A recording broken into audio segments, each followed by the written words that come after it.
Good morning, guys. So I think it's the latest I've ever slept, probably on trail. It's like 9 o'clock. Uh, so yeah, yesterday night was uneventful, which was good. I was kind of in a bit of a mood before I went to bed. I woke up about 12:30, and there was something, I don't know if it was a bear or what, just kind of off in the distance. It sounded like it kind of circled camp and then moved on. But it didn't even sound like it tried to get my bag, which is far away, but probably an earshot. So that was good, but it kind of freaked me out for a few minutes. But yeah, other than that, fell back asleep after that. Woke up again about 5:30, and then fell asleep again. So anyway, I think I have like 40 miles to Bland, Virginia, which is where I'm waiting for a box. It's Memorial Day weekend, so I can't get that until Tuesday. It is Saturday, I think now. So yeah, I was kind of planning on sleeping late anyway if I could.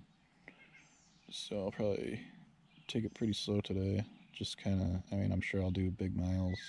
Not big miles, but I'll probably do almost 20, but I think I'm going to do it really slow because there's no rush to get to Bland. Hey guys, so I was kind of thinking, since there's not many views in Virginia and the trail's really not that interesting, it'll give me time to talk more about like the other aspects of through hiking and stuff. So for instance, I was just kind of thinking, like, I cannot believe how like good shape my legs are in right now. There's no knee pain on downhills, and I mean that used to be like a staple of hiking for me, even just day hiking in New Hampshire. Like real bad, not real bad, but definitely pain that warranted ibuprofen just even after like a day hike if it was long enough. So yeah, the only real pain I have now is foot pain in the morning. The balls of my feet are basically like a giant like callus. They're almost like numb, and they get kind of like hard at night. So once you walk like a quarter mile, or just put your shoes on and kind of start moving around, that pain goes away. I think I have to start thinking about new shoes pretty soon, within the next like 150 miles. I think these have almost 500 on them. Actually, yeah, just about that.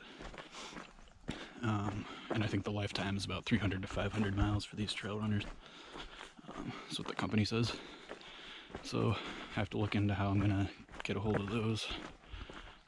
Might call ahead and see if an outfitter just has a pair. So since these are pretty popular. But yeah, I think that'll help the foot pain. Basically, there's like an imprint of my foot like in the sole of the shoe already. So I think there's still tread left and everything. And you know, they're not like blown out, but there's just not much like cushion anymore.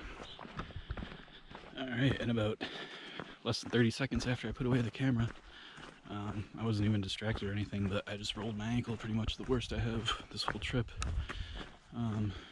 Not bad enough to actually sprain it or anything, but that's another thing, is my ankles are like really strong. I think it's because of using trail runners. I used to use boots, and I would roll my ankle constantly, but the boot had enough support to protect it, but I think all it did was really just weaken my ligaments there, and kind of relied on the boot. So I mean, rolling my ankle with those boots used to be multiple times on just a day hike, and I think I used to get tired of lifting them, which used to lead to more rolls. I don't know what caused the one that just happened. I was stepping over a log. I think I just kind of stepped on some not level ground, basically almost fell, which was probably better than taking the full impact on the ankle. But yeah, feels pretty much fine now. So, but that's another thing, is things can change real quick out here. So I would really hate for an injury to take me off. Yeah, so now that it's so hot down here in Virginia, and there's not much coming up for high elevation, like extended stuff where you're going to be stuck up high, I've been thinking about what I'm going to send home. in Bland when I get my new quilt.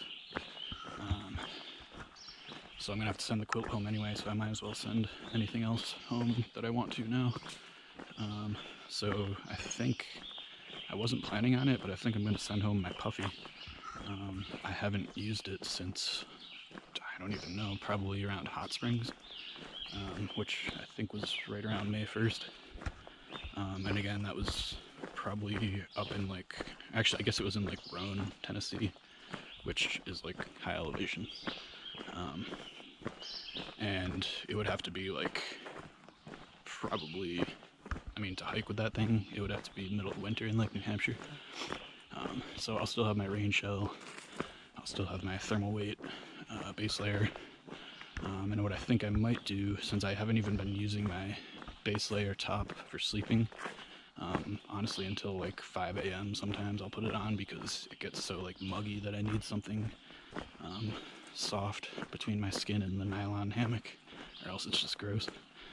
So I might see if I can get like a real lightweight base layer for sleeping, and then use my thermal weight kind of as a sweatshirt if I do need it, and that should be plenty warm.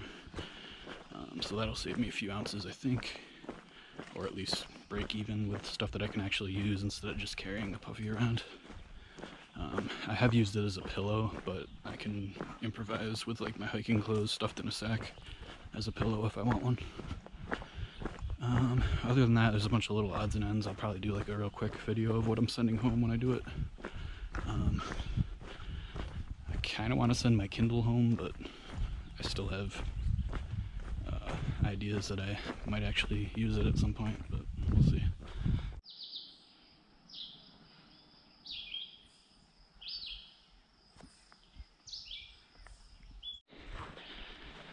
Alright guys, wrapping up a 15-mile day that was freaking hot. A little tougher than I thought.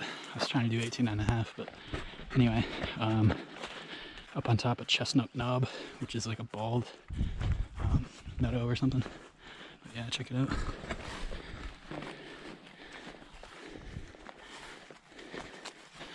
I think there's views from the shelter of God's thumbprint, which is some crater, so check that out. Hopefully I can find a hammock spot at the shelter. I'm assuming there's trees up there.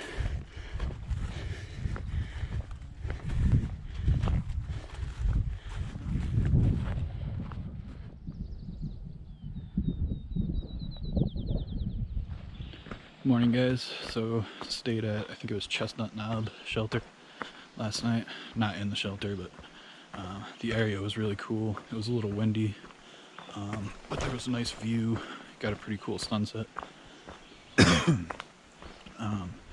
Weird thing is I tend to get my best sleep like after sunrise at about 5:30. I'll usually wake up and then just feel really tired and then just get like really good sleep. The only thing about that is that means I sleep until like 9:30, which isn't great for hiking because then you're hiking through the heat of the day. But anyway, I called a hotel in Bland and I got a reservation for 2 nights, so I'll roll in tomorrow.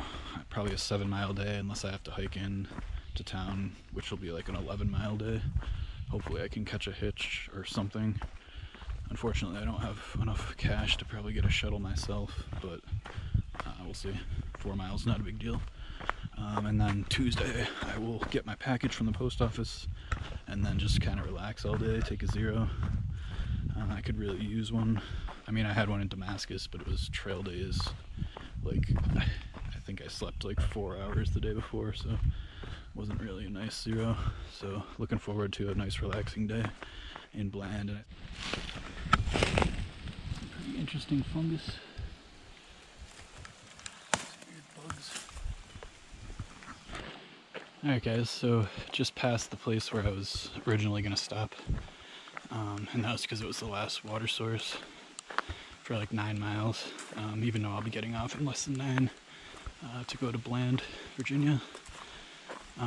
But I was looking at my guidebook, and I guess 3.8 miles up there is a stealth spot with a really nice view and like a fire pit, so might try to make it up there. I don't expect a bunch of people to be up there since you have to haul water, so Unfortunately, that means I have 3 liters of water instead of my usual 1 or less, so it's like 4 pounds extra. I guess the upside is I don't have any beers tonight, which is good. Yeah, but looking forward to having a short day tomorrow into Bland, and then I'll just hang out, and then Tuesday get my package, take a, in my opinion, much needed zero there. I've taken a bunch of Neros, but not a true zero where you actually wake up in a bed and go to sleep in a bed the same day. So excited for that. But yeah, maybe I'll film a little bit in Bland or tonight at camp. Alright guys, so this is why you carry 3 liters for 4 miles up like 600 feet, which isn't that bad, but here it is. All to myself, for now at least. Gonna have quite the sunset, I think. So now I just gotta set up my hammock in a way that nobody else can camp here. Hey guys, so trying to think of more stuff I can show you since there's no views in Virginia, and honestly you're probably sick of views. Well, here's a good view. But what I wanted to show is my feet. This is why I'm taking zero on Tuesday. These blisters on my heels. This one's still blistering. This one's just kind of hard. But the more time off I give them, the better they feel. And they're kind of like, this left one's getting worse as it's like still growing new blisters. So I'm probably gonna pop that tomorrow or tonight, and then just kind of let it air out the next 2 days. So that'll be good. But those, they don't really bother me when I hike, but when I lay in my hammock, those are the 2 parts of my feet that touch like the outside of the hammock, and the outside of the hammock kind of wraps and like compresses against it. So that kind of hurts at night, but not too bad. But yeah, that's just one of the things I'm dealing with. And then of course, how I got my trail name, even though I gave it to myself, or kind of my girlfriend kind of agreed, but for whatever reason, when I walk, I like something like my back heel or something hits the side of my other foot, I think, even though I don't really feel it or know when it happens. But, so I get these like mud spots inside of my thighs, even on like the driest of the days. So that's why I'm going with mud flap for a name. Alright guys, pretty good view in the morning. But to be quite honest, that was one of my worst nights on the trail. So got a severe storm warning basically right as I was about to go to bed, or at least once I was going to lay down in the hammock. And this area is pretty exposed. They were calling for damaging winds, and I was already worried about the tree I was connected to. The wind, you could feel it swaying the tree back and forth, so the hammock would like drop and stuff like that. So just kind of hunkered down outside of the hammock in case the tree branches broke or anything. Not that I would really have time to react, but luckily there wasn't a ton of rain. We didn't get any lightning, which would have been real bad up here, since we're kind of exposed. But anyway, then it calmed down, and then about 1 a.m. I woke up and it was just like extreme winds until probably, I don't know, 4. I was able to fall back asleep. But of course, just moving the hammock and freaking me out the whole time. It wasn't too cold, which was good, but finally got to bed again at like 4:30, probably 4 maybe, and slept till 8:30. But yeah, it's something about the elevation, I feel like, makes it just windy at night no matter what. And that's what was bothering me the most. It was like I was looking at the weather forecast and it was like 5 to 7 miles an hour. So I'm like, where is this crazy wind coming from? There's no storms on the radar. So yeah, it was just kind of frustrating, but got over it going into town now, and will definitely feed my face. That was another thing. I didn't cook last night, so I only ate a couple bars, knowing that I was going into town. So when I woke up at like 1, I was just starving. So not a good idea. So I was walking through this area and kind of noticed it was which is strange. Couldn't put my finger on it for a second, and then I realized it was another burn zone where all the trees are all burnt up. I know there was a sign I passed for a prescribed burn that was going to happen over 2 days, but this doesn't look like it, because this looks like a year, at least a year ago, I'm guessing, since there's new growth on the ground. But yeah, definitely a weird ecosystem that you don't really see up north. Alright guys, just left the Brushy Mountain Outpost, which is a little, they run like a little restaurant, resupply, convenience store type thing, right at the road crossing to get into Bland.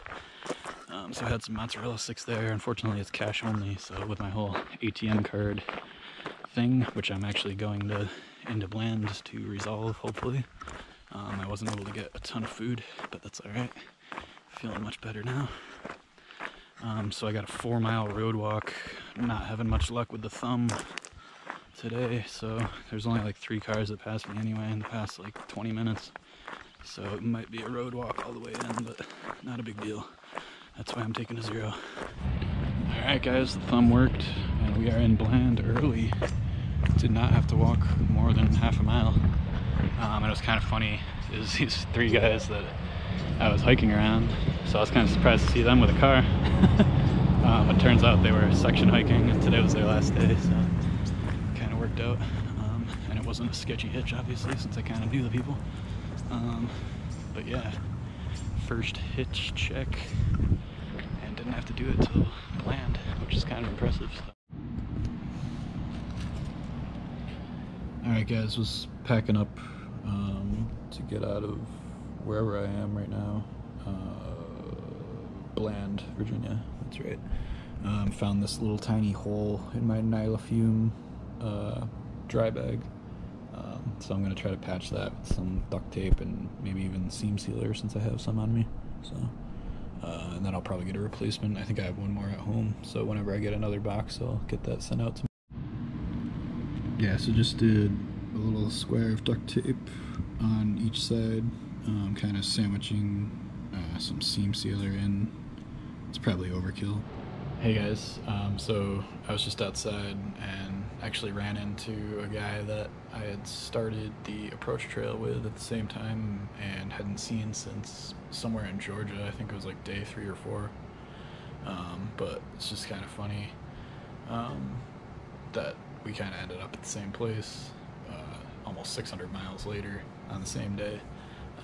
It just kind of shows, like, it doesn't really matter like how fast you're going, it's just really the average, you know, because he's talking about he did like a 30-mile day and now he's doing like 15s. I've kind of been like, started out slow and did a bunch of like 20s and some higher ones than that just to get in trail days. So yeah, just kind of funny. But I guess him and his partner, I don't know, girlfriend or wife or whatever, Laura, are doing well. So yeah, he's kind of saying the same thing about the heat and traveling north that I've been thinking, like, kind of thinking once I get to Pennsylvania it can't get too much worse than it is right now. Like Pennsylvania in July, probably a little hotter than it is now, a little more humid, but I've been surprised at how uncomfortable it can get in Virginia at this time of year, just with the humidity. It's pretty crazy. It hasn't even been that hot. It's like 80s, 85, but it just seems something about like the angle of the sun or the humidity or something is just intense down here.